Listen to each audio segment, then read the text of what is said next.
नमस्कार, कुमार सोनार दी CBI man. आता मी इथे उभं आहे एक इटालियन बॅच फ्रीजर सोबत. जे बेसिकली याचा मॉडेल आहे G5E. G5 म्हणजे एका तासाला 5 किलोग्राम आईस्क्रीम हा उत्पाद करू शकतो आणि ई म्हणजे इलेक्ट्रॉनिक, म्हणजेच हा मशीन इलेक्ट्रॉनिक आहे. हे मशीन बनवलं गेलं आहे फ्रिगोमॅट. फ्रिगोमॅट हे एक इटालियन कंपनी आहे. तर हे जे मशीन आहे मेड इन इटली आहे. सर्वसाधारण हा मशीनला आपण टेबल टॉप बॅच फ्रीजर म्हणतो. टेबल टॉप म्हणजे हा एखादा टेबलवर आपण ठेवतो, बरोबर आहे. बॅच फ्रीजर म्हणजे एखादा क्वांटिटीचा जो आईस्क्रीम मिक्स आपण त्या मशीनमध्ये टाकतो आणि थोडा कालखंडानंतर तो आईस्क्रीम तयार होतो आणि आपण तो काढतो. म्हणजे तो आपण बॅचप्रमाणे आईस्क्रीमचं उत्पादन करतो, म्हणून याला आपण बॅच फ्रीजर म्हणतो. आज मी तुम्हाला या मशीनबद्दल, या मशीनला कसं स्विच ऑन करायचं आहे, कसं या मशीनला ऑपरेट करायचं आहे, कसं या मशीनला क्लिनिंग करायचं आहे आणि त्याचसोबत कसं सावधानीपूर्वक या मशीनचा वापर करायचा आहे, याबद्दल मी तुम्हाला थोडीशी माहिती देतो. इथे जवळ या. आता आपण इथे पाहतोय, इथे एक सॉकेट लावलेलं आहे, इलेक्ट्रिक सॉकेट. हे basically single phase electric supply आहे, ज्यामध्ये आपल्याला फेज, न्यूट्रल आणि अर्थिंग असे 3 पिनचं सॉकेट लावलं आहे. सध्या इथे जे लावलेला स्विच आहे तो 16 एम्पियरचा स्विच आहे. तर जर समजा की आपण इथे लावतो म्हणजे आता मशीन आपला तयार आहे वापरण्यासाठी. त्याला जर मी इथे स्विच ऑन केलं म्हणजे विद्युत प्रवाह तिथून या मशीनमध्ये येतो आणि मशीनचा डिस्प्ले तुम्ही पाहू शकता. इथे ऑफ म्हणून येतो. जर आपण इथे पाहिलं तिथं काही बटणं आपल्याला दिसतात. जसं इथे एक सिम्बॉल आहे आईस्क्रीमचा, तसंच देखील त्याचा बाजूला सिम्बॉल आहे ओकेचा आणि इथे हाताचा एक सिम्बॉल आहे स्टॉप आणि हे P आणि हे रोटेशनचं सिम्बॉल आहे आणि इथे एक CNचं सिम्बॉल आहे. जर आपण आग्रहाने पाहिलं तिथे आपल्याला अर्धचंद्र दिसतो आहे म्हणजे रात्रीचा. तर जर समजा आपल्याला हे मशीन वापरायचं आहे तर सध्या मी आता तुम्हाला या प्रत्येक बटनाचं काय काम आहे ते सांगतो. जर समजा मी हे बटन तुम्हाला असं दाबलं, तुम्ही पाहिलं कसं हा फिरतो आहे. इथे बघा, यामध्ये तुमचा अँटी क्लॉकवाईज म्हणजे दिवाल घडीचा विरुद्ध दिशेने हा फिरतो आहे. जसा इथे सिम्बॉल होता अँटी क्लॉकवाईज हा फिरतो आहे, म्हणजे याचा रोटेशन बरोबर आहे. तर जर आपण एक खालचा बटन दाबला ते फक्त क्लिनिंग पर्पज म्हणजे मशीन धुण्यासाठीच वापरला जातो, बाकी त्यामध्ये फक्त तो मीटर फिरतो, थंड होत नाही. थंड का होत नाही? का की कंप्रेसर चालत नाही आहे. कंप्रेसर म्हणजे ते थंड करण्याचं एक यंत्रणा आहे. वरचा बटन पाहिला तुम्ही तर हे लक्षात घ्या, जेव्हा आपण फक्त पाणी टाकतो किंवा मशीन आपली खाली असली म्हणजे एम्प्टी असली तर वरचा बटन दाबायचं नाही. वरचा बटन फक्त आपण तेव्हाच वापरू शकतो जेव्हा आपल्याला आईस्क्रीम किंवा सॉर्बे त्याचा उत्पाद करायचा आहे, त्याचं प्रोडक्शन करायचं आहे, तेव्हाच आपण वरचा बटन दाबतो. पण सध्या मी तुम्हाला वरचा बटनसुद्धा देखील दाबून दाखवतो की म्हणजेच काय, पण सुरक्षेच्या दृष्टीने मी तुम्हाला काय करतो आहे की हे सिलेंडरमधला जो हे बीटर काढून ठेवतो, का की जेव्हा आपण वरचा बटन जेव्हा आपण चालू करणार म्हणजे आतला जो चिलिंग फ्रीजिंग सिस्टम त्याला ॲक्टिवेट आपण करतो. जेणेकरून काय होतं की सिलेंडरला इथे तापमान कमी असल्यामुळे आर्द्रताचा बर्फ निर्माण होण्याची शक्यता असते. तर हे ब्लेड खराब होऊ नये म्हणून मी बाहेर काढलेलं आहे, बरोबर आहे. आता आतमध्ये काही फिरण्यासारखा नाही आहे, पण हे जे मोटरचं सॉफ्ट फीड आहे. आता बघा, मी हे ओके दाबला तर तुम्ही पाहताय की हा आतला फिरतो आहे, बरोबर आहे. त्याचबरोबर याचा आतला जो कंप्रेसर सिस्टम आहे, ज्यांनी फ्रीज होतो, ज्यांनी आईस्क्रीम तयार होतो, ते सुद्धा देखील चालू झालेलं आहे. जसा आपण श्वास आणि प्रश्वास करतो, श्वास घेतो आणि श्वास सोडतो, तसंच देखील हे मशीनसुद्धा श्वास घेते आणि श्वास सोडते. कुठून श्वास घेते? तर इथे जर तुम्ही हात लावला तर इथून हवा आतमध्ये सक करते आणि इथून हवा बाहेर काढते. जसं मी तुम्हाला हे टिश्यू पेपरनी मार्फत मी तुम्हाला सांगू इच्छितोय. हा बघा, आता कसं खेचून घेते इथून हवा आणि तसंच देखील इथे या, तुम्हाला इथून समजेल कसं बघा हवा बाहेर फेकते ना. तर जेव्हा इथून हवा बाहेर येते तर हवाचा तापमान गरम असतो आणि जेव्हा इथून हवा खेचते तर तुमचा हवाचा तापमान कमी असतो. तर हे लक्षात घ्या. जेव्हा मशीन तुमचं चालू आहे तसंच या बाजूला कमीत कमी 6 इंचाचा अंतर असलं पाहिजे आणि या बाजूला कमीत कमी 1 ते 1.5 फीटाचं अंतर, जेणेकरून एअर सर्क्युलेशन प्रॉपर व्हावं. तर आता सध्या मी प्रोडक्शन मोडमध्ये ऑन केलेलं आहे. प्रोडक्शन मोड म्हणजे बीटर आणि फ्रीजिंग, बीटिंग आणि फ्रीजिंग हे दोन्ही विषय आपण ॲक्टिवेट केलेला आहे, बरोबर आहे. आणि यामध्ये एक सेफ्टी डिव्हाइस असल्यामुळे जर समजा इतर कारणामुळे तुम्हाला हे ढक्कन उघडायचं असेल, जेव्हा तुम्ही उघडणार तेव्हा तो बीटर बंद पडतो, जेणेकरून एखादा अपघात होऊ नये. आता तुम्ही बघा, आता सध्या चालू आहे काय, हो किंवा नाही म्हणा. हां, तर ही मी ओपन केलं, तुम्ही पाहिलं आहे कसं बंद झाला बीटर. पण आतमध्ये हात टाकून बघा, जरा बघा इथे आतमध्ये तुम्ही पण बघा, हा दिसतंय तुम्हाला किती थंडगार झालेला आहे. याचा अर्थ असं झालेला आहे की कंप्रेसर चालू होता, जेणेकरून थंड. जर समजा यामध्ये मी आईस्क्रीमचा मिक्स टाकलं असतं तर तो मिक्स घट्ट व्हायला सुरू झाला असता. 10 ते 15 मिनटं लागतो घट्ट व्हायला. एकदा घट्ट झालं की आपल्याला आईस्क्रीम काढता येतो. हे मी तुम्हाला याचा तांत्रिक विषय यासाठी समजून सांगतो, जेणेकरून तुम्ही मशीनचा जो कार्यपद्धती आहे तुम्ही समजून घ्या की एखादा मशीन कसं काम करतं. जसं मी इथे लावलं, परत ते चालू झालं, तर त्याचं कारण काय आहे, इथे तुम्ही बघता एक मेटल आहे आणि आता आतमध्ये एक मॅग्नेटिक स्विच आहे, जेणेकरून ते ऑन ऑफ होते, बरोबर आहे. आता सध्या हे तुम्हाला समजलं, हे प्रोडक्शनसाठी आहे, हे स्टॉप आहे, हे प्रोग्राम आहे. जर समजा एखाद्या ठिकाणी कुठेतरी तो उत्सव आहे, तिथे तुम्ही हे मशीन घेऊन गेलेलं आहे, बरोबर, आणि रात्र झाला, त्यामध्ये एक अर्धा 1 किलो तुम्ही आईस्क्रीम उरलेला आहे आणि तुम्हाला परत नेण्याचा म्हणजे पॉसिबिलिटी नाही आहे, तर तिथे तुम्ही काय करू शकता, का की परत दुसऱ्या दिवशी परत तुम्हाला याचं काम आहे. तर तुम्ही हे जर ऑनमध्ये त्याला याचा ऑफ केला, ऑनमध्ये इथे हे लॉंग प्रेस केलं म्हणजे इथे सिम्बॉल येतो CN. याचा अर्थ असा आहे की हा आता नाईट मोडमध्ये चालू झालेला आहे. परत तुम्हाला प्रोडक्शनमध्ये करायचं आहे, परत याला लॉंग प्रेस करा, हा तुमचा प्रोडक्शन चालू झाला. तर आपल्याकडे मशीनमध्ये 3 मोड आहे. एक क्लिनिंग मोड आहे, त्यामध्ये फक्त बीटिंग होतो. दुसरा प्रोडक्शन मोड आहे, त्यामध्ये बीटिंग आणि फ्रीजिंग होतं, कंप्रेसर चालू होतं. तिसरा आहे कूलिंग मोड. कूलिंग मोडमध्ये काय असतो, फ्रीजिंग होत नाही, चिलिंग होते, म्हणजे आईस होत नाही, तो फक्त लिक्विड, जसं आपलं फ्रीजचं तापमान असतो. आता मला बंद करायचं आहे, हे मी आता बंद केलं. तर मला असं समजून आलं आहे की जसं इथे त्यामध्ये एवढं हे झालेलं आहे. हा बघा, इथे बघा, हे आपण बीटर लावलं इथे, आणि बीटर लावल्यानंतर हे आता सध्या मशीन कसं वापरायचं, कसं मशीनचं ॲप्लिकेशन आहे, मशीन कुठून हवा घेते, मशीन कुठून हवा सोडते, ते सुद्धा मी तुम्हाला दाखवलेलं आहे. म्हणजे आता मशीन ऑपरेशनचा विषय संपला आहे. आता समजा जर आपल्याला मशीन क्लिनिंग करायचं आहे तर काय करायचं. मशीन क्लिनिंगचा अर्थ असं आहे की आपल्याला एखाद्यामध्ये प्रोडक्ट आपल्याला बनवून झालेला आहे, आता दुसरा प्रोडक्ट बनवायचा किंवा आपल्या दिवसाचं काम संपलेलं आहे, तर आपल्याला मशीन क्लीन करूनच बाहेर पडायचं आहे. तर कसं करायचं क्लीन. सर्वात प्रथम मशीन आपला ऑफमध्ये आलेलं आहे. यामध्ये जे काय आपले साहित्य आहे, प्रोडक्ट आहे, सर्व बाहेर काढून घ्यायचे. आता काहीच नाही असं समजा. उकळलेलं पाणी म्हणजे पाणीचं तापमान किती पाहिजे, आपण बोट टाकू शकतो तेवढं पाहिजे. म्हणजे जर डिग्री सेंटीग्रेडमध्ये म्हणायला गेलं तर 45 ते 50 डिग्री त्या सेंटीग्रेडचं पाणी आपण यामध्ये टाकू शकतो. यामध्ये टाकल्यानंतर आता हे लक्षात घ्या, आता आपण पाणी टाकलेलं आहे. मग मला सांगा, हे प्रोडक्शनचं बटन दाबायचं की खालचं बटन दाबायचं. पी दाबायचं, बरं, त्याला क्लिनिंग म्हणतो. क्लिनिंग मी दाबतो. क्लिनिंग मध्ये काय होणार, फिरू राहायचं. आपल्याला जेव्हा हे फिरवायचं आहे 1 ते 1.5 मिनिटं, म्हणजे कुठल्याही परिस्थितीत आपल्याला 3 मिनिटापेक्षा जास्त फिरवायचं नाही. बरं, हे फिरून झाला, मग त्याला काय करायचं, इथे हे ड्रेनेज टॅप आहे. तुम्ही हे जर ड्रेनेज टॅप फक्त खेचायचं, सर्व पाणी इथून बाहेर पडणे. एखादा बाउल इथे लावा किंवा पाईप लावून ते ड्रेन करून घ्या, बरोबर आहे, सर्व तुमचं बाहेर पडलं, बरोबर आहे. असंच प्रकार आपल्याला 2 ते 3 पाण्याचा करायचा. मग दुसरा, पहिला जर पाणी आपण काढलं जास्त दुधासारखं येणं, कारण की आईस्क्रीम आपण बनवतो दुधाचं.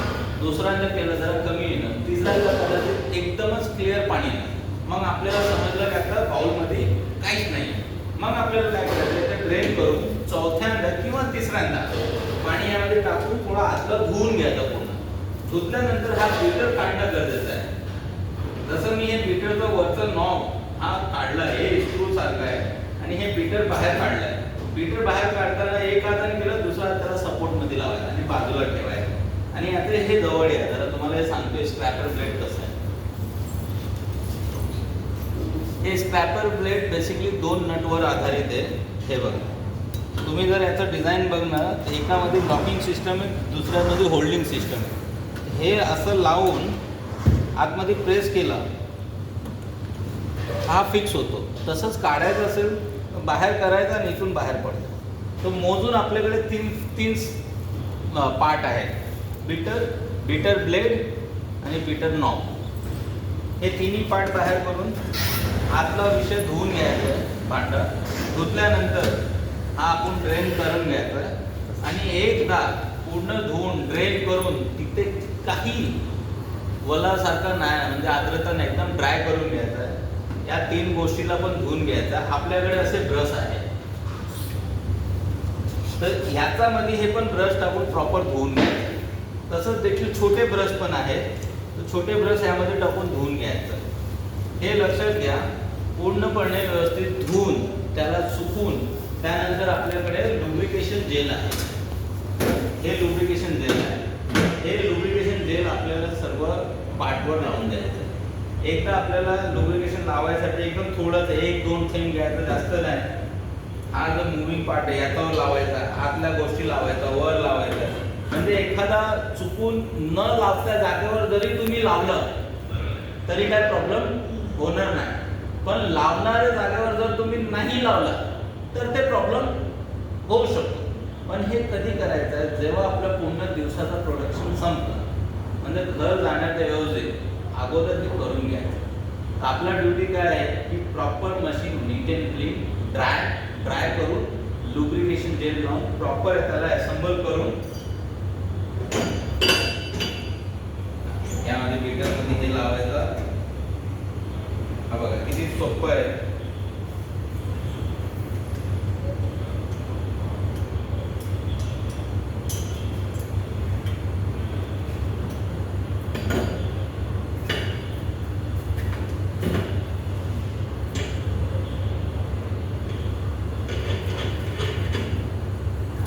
हे सोपं आहे. नंतर हे ओपन करून वाटलं तिथे तुम्ही असं ठेवू शकता, जेणेकरून काय एअर व्हेंटिलेशन होत राहणार, म्हणजे वाफ वगैरे येण्याची शक्यता कमी. आणि मेक शुअर की ते तुमचं साहित्य वगैरे आहे, जसं ब्रश किंवा ओरिंग किंवा लुब्रिकेशन जेल, या सर्व विषय सांभाळून एका टाईपला तुम्हाला ठेवायचं आहे. तर आता आपण शिकलो की मशीनला क्लिनिंग कसं करायचं. याच्या अगोदर शिकलो होतं मशीनला ऑपरेट कसा करायचा. आता सर्वात जो महत्त्वाचं काय आहे की मशीनला आपल्याला सेफली त्याचं ॲप्लिकेशन काय आहे, कसं त्याचं टेक केअर करायचं आहे हे लक्षात घ्या. की सर्वात प्रथम कधी मशीन आपण चालू असलं तर हे आपलं सेफ्टी आहे. हे उघडलं तर बंद होतं, पण याचा अर्थ असं नाही की चालू कंडिशनमध्ये वारंवार उघडत राहा, ते करायचं नाही. दुसरं, मशीनमध्ये हे टच पॅड नाही आहे, हे टच स्क्रीन सारखं नाही आहे, हे पुश बटन पॅनल आहे.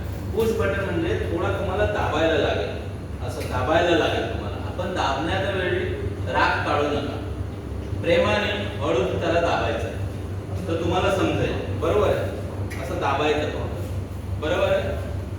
त्याच वेळी तिसरा जरा सर्वात महत्त्वाचा आहे की इथून जसं मी मशीनच्या समोर उभं आहे तर माझा उजव्या हाताकडे, उजवा आहे की डावा आहे, उजव्या हाताकडे हा जो जागा जिथून आवाज खेचून घेतो तिथे कमीत कमी 6 इंचाचं अंतर पाहिजे. ब्लॉकेज नको आहे, नाहीतर तुम्ही एखादा टावेल असेल, डब्बा असेल ते लावायचं. आणि माझ्या डाव्या हातावर जिथून तो हवा फेकतोय गरम तिथे सुद्धा देखील ब्लॉकेज नाही.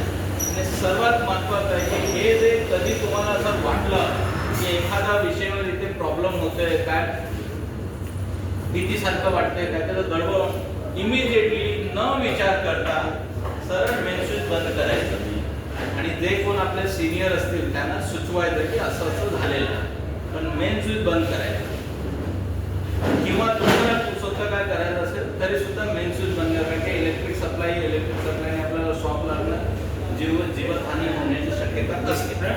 आता मी या सर्व मशीनबद्दल तुम्हाला सांगितलं.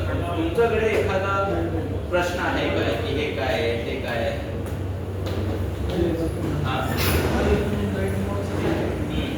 बघा नाईट मोडचं कसं आहे, जसं मी म्हणालो की हे मशीन बॅक फ्रीजर आहे, पण जनरली या मशीनचा दुसरा जो नाव आहे ते कंटिन्युअस चर्निंग मशीन किंवा लाईव्ह आईस्क्रीम मशीन सुद्धा बोलतो आपण.